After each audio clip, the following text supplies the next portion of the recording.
Hey, it's me Nalthazar, and welcome to another Magic the Gathering Puzzle Quest video. In today's video, I'm going to be going over my Achieving Perfection for the Lycan Rage, the top node of the Harvesttide event. So, let's get into it.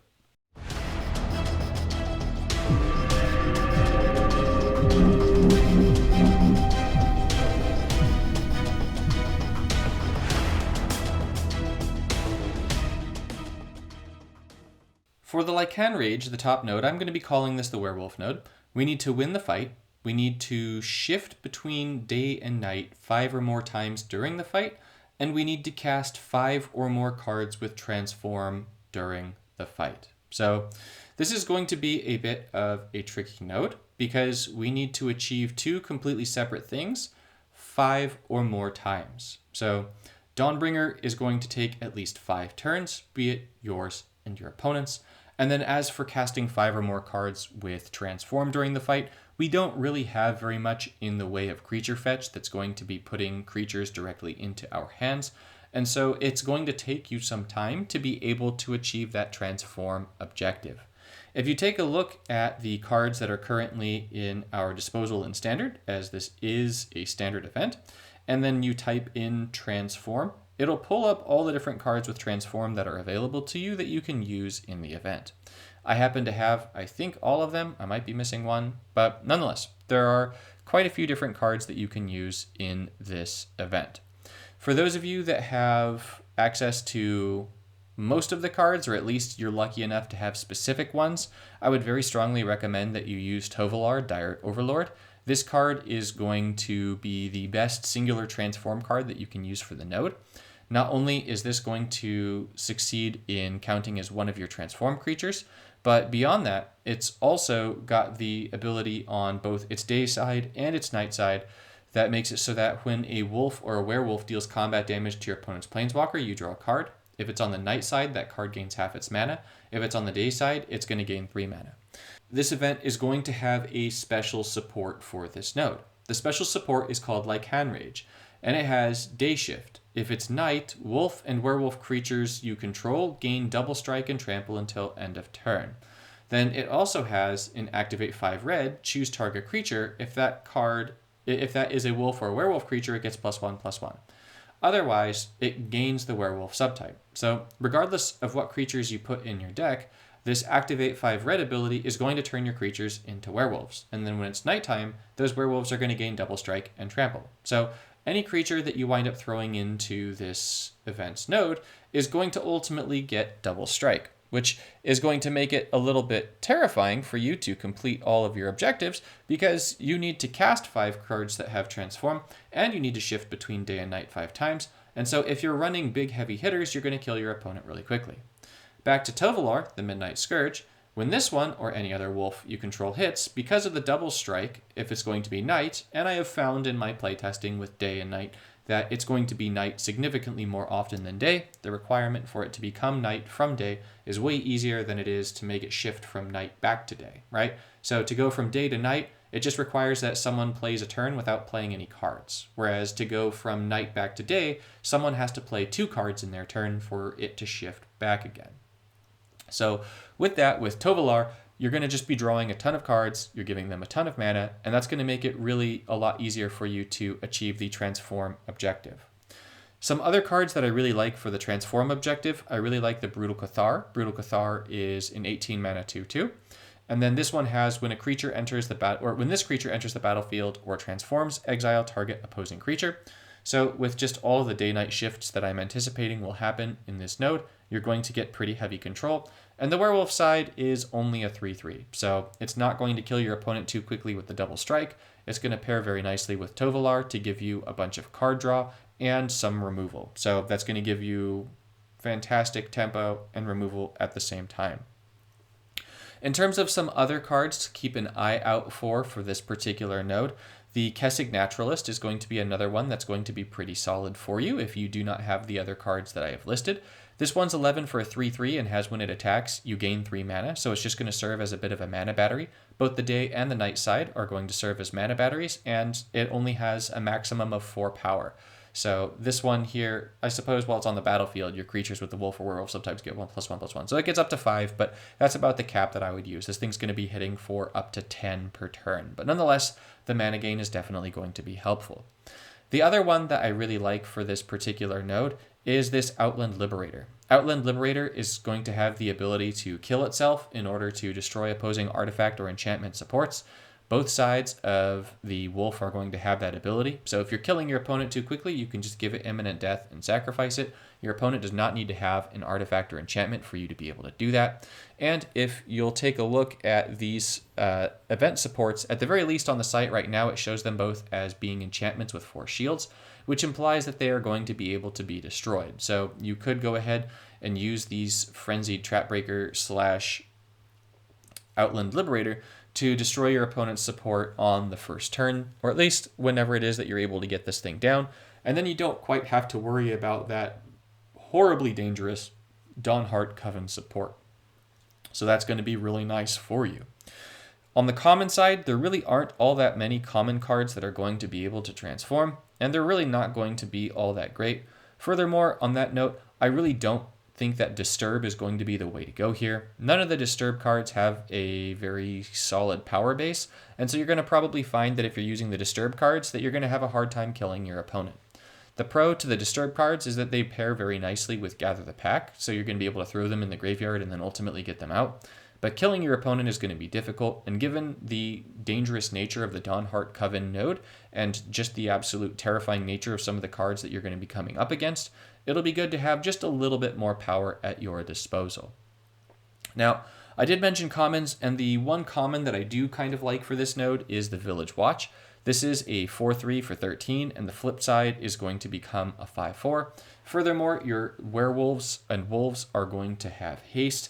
What I like about this one is that at the common range, it's a fairly heavy hitter, and it doesn't really cost all that much mana. So if you're running this in a red deck, which you would have to be doing, it's not going to be all that difficult to get this thing down. You don't have to get it down too quickly, and if you need to instantly kill your opponent, you can probably do that because the Village Watch's night side is going to give all of your wolves haste. So you can just get them all down, and then in one big go, whap at your opponent and kill them. Now, for the other part of the objective, right, for that Dawnbringer, the best card that you can have at your disposal is going to be the Celestus. So the Celestus has Mana Field. If it's day, it becomes night. Otherwise, Mana Field, it becomes day. So this is going to shift between day and night really easily. It's also going to make it so that you gain mana when it becomes day, and beyond that, you also gain life every time the day shift happens. And then also, you're able to discard the last card from your hand to draw a card. So basically, this makes it so that when it shifts between day and night, you're going to be able to discard and draw to filter your hand. You're going to gain mana, you're going to gain life, and the Mana Field is going to make it so it's going to shift between day and night. This is a very useful card to use for this. In terms of Planeswalkers and decks, I have some decks that I would definitely go ahead and recommend that you try. I'll show you the deck that I'm personally going to use. But I want to point out, and I'm not allowed to use her for this event node this time around, at least the first time, but Arlan the Pack's Hope is going to be pretty decent of an option for this node, in part because she has the passive ability to shift between day and night, which means that you don't need to have day and night cards on the battlefield in order for the day and night to shift back and forth. You can just have Arlan as your Planeswalker, and that support, that day-night support, is passively going to come down at the beginning of the match, and you'll be able to shift between day and night fairly easily from that. Furthermore, her third ability, Balance Seeker, is going to be able to create a copy of the Celestus on the board, so if you don't have Celestus, this is a pretty good way to get Celestus.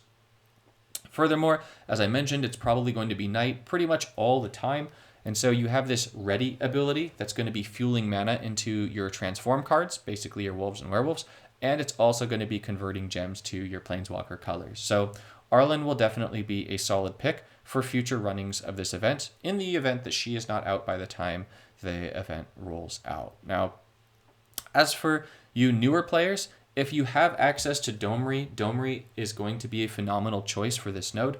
Domri is going to have the Predatory Instinct ability for 12 loyalty that's going to fetch the first 2 creatures from your library and give them both 8 mana.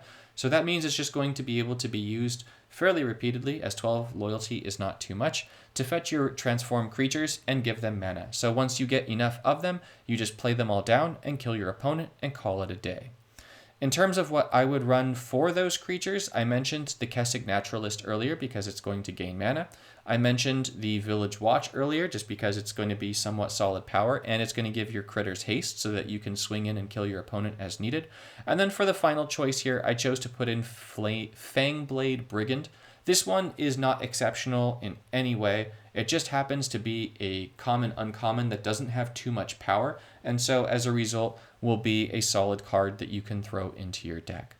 You do want to make sure that you are running gem conversion. You could choose to run this as mono red, as the Kessig Naturalist, the Village Watch, and the Fangblade Brigand are all red in their color identity. You do not need to use Domri. I just happen to really like Domri's second ability for this. If you do, then you're going to want to choose to use different removal. However, as green has, in my opinion, the best removal access in the game right now in Standard, I would definitely suggest pairing it with green if you can. So Nissa's Pilgrimage is very accessible, very easy. It's going to convert 2 to green.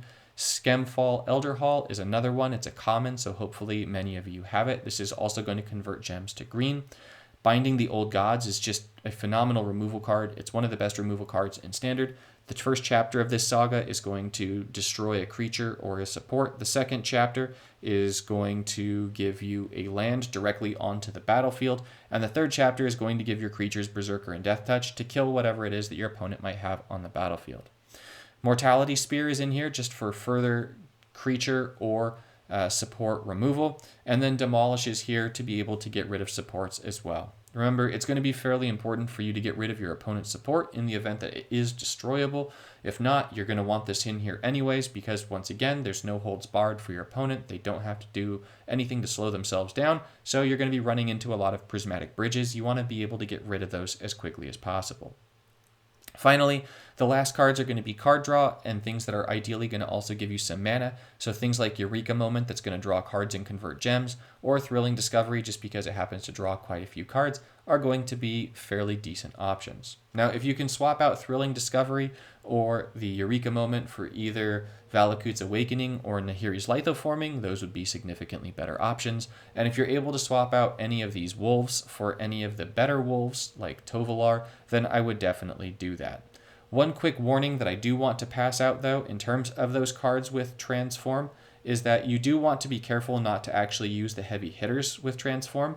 I know I'm not selecting all the sets, but for example, Tovolar's Huntmaster is going to be a very tempting card to put onto your deck for this node.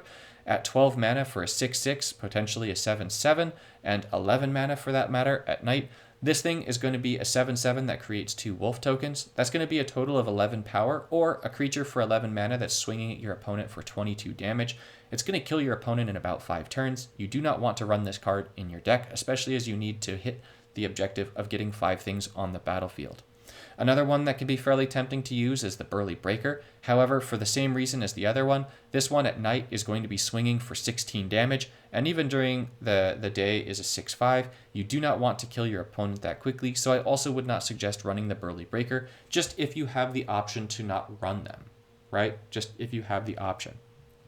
Now, for my deck, the deck that I'm going to be using, and then this is the deck that I would personally recommend if you have more cards at your disposal, I'm going to be running Huatli 2, and I'm going to be running Huatli with the following. I'm going to be running Huatli with the Brutal Cathar that I showcased a minute ago, along with Tovolar, Dire Overlord, and of course the Outland Liberator. I like that none of these creatures have too much power, so I don't feel like I'm going to be killing my opponent too quickly. But nonetheless, because of Tovolar's Night ability to drain mana and then give a creature +X/+0, where X is equal to the mana drained, and the amount of mana that I expect to be able to have with this Planeswalker in this deck, and then also the ability of Tovolar, I'll be able to kill my opponent whenever I want. So this looks like a really solid trio of creatures to me. The Celestis is going to be in the deck. This is going to help to shift between day and night, which is very important. I'm running Nissa's Pilgrimage in the deck because it's just such a cheap converter that you kind of have to use it. Once again, you're going to see Binding the Old Gods. It's kind of one of the best removal cards in the game right now. I'm going to be running Hero of Dominaria Teferi just because this card is probably the best standard card that you can run in a deck right now. This card is just absolutely insane. So between the exile that you get for the neutral ability when you've got the emblem, and then the drawing a card every turn to gain 10 mana is going to be huge. Gaining that 10 mana is going to give us even more fuel for Tovolar to potentially drain and then kill our opponent faster if we need, or just the card draw to get what we need anyways. The World Tree is going to be a solid gem converter in that it's going to be converting 5 gems to our colors, 3 to green, potentially 2 more to green or 2 to white. And then I've got the Great Aurora to be able to blow up the world, and Fateful Absence to be able to get rid of specific pesky things, namely Vanguards, because this is going to be my only way to get rid of Vanguards. Now, I would definitely suggest that you run the Great Aurora. I know that some of you might have hesitancy to run the Great Aurora, but this is going to, A, blow up the world, so your opponent may wind up getting some particularly nasty stuff down, and this is going to let you reset from it. B, it's going to potentially destroy the supports for both sides, so if you want to get rid of those supports so you don't kill your opponent too quickly, or so that your opponent doesn't get the effect of their support, then this is going to be very useful. C, this is going to be another card that's going to be able to get rid of the Prismatic Bridge, which is huge, and there's going to be a lot of people running that, I am sure. So I think that this deck is very solidly balanced. There are a number of cards that you could be running for this event for the Transform node that are bugged. I know that Ludwig causes a hard crash, and there's one other that causes a hard crash, so don't run that. But I know. What is it, Nalthazar? I don't remember. If you do remember what the other one is, please post that in the comments, and that would be really helpful. Now, as for why I'm running Huatli Radiant Champion, I'm running Huatli because of the +5/+5 mana bonuses, and then also the Empire's Warcry to draw cards and then gain mana. So this is going to be able to get me the wolves that I need more quickly, and also the mana gained is going to give me mana to fuel Tovolar's ability to drain, and then just absolutely whap-a-dap my opponent. So hopefully this gives you a little bit of a place to start your deck building, gives you an idea for something to chase, something to try and get and play with. I hope that this video is helpful for you. Oh, before I close it off, there's one other thing I wanted to mention, right? This is super important. Okay, the other reason why I wanted to hype up the Outland Liberator, Tovolar, and Brutal Cathar trio is that Brutal Cathar has a full art card. You're going to be able to get this from Fiblethip. The Tovolar has a full art card. You're going to be able to get this from Fiblethip. Outland Liberator has a full art card. You're going to be able to get this from Fiblethip. So all 3 of the creatures that I'm running are eventually going to be in Fiblethip's offerings. So even if you have absolutely terrible luck with your pack openings, you will be able to get these for crystals.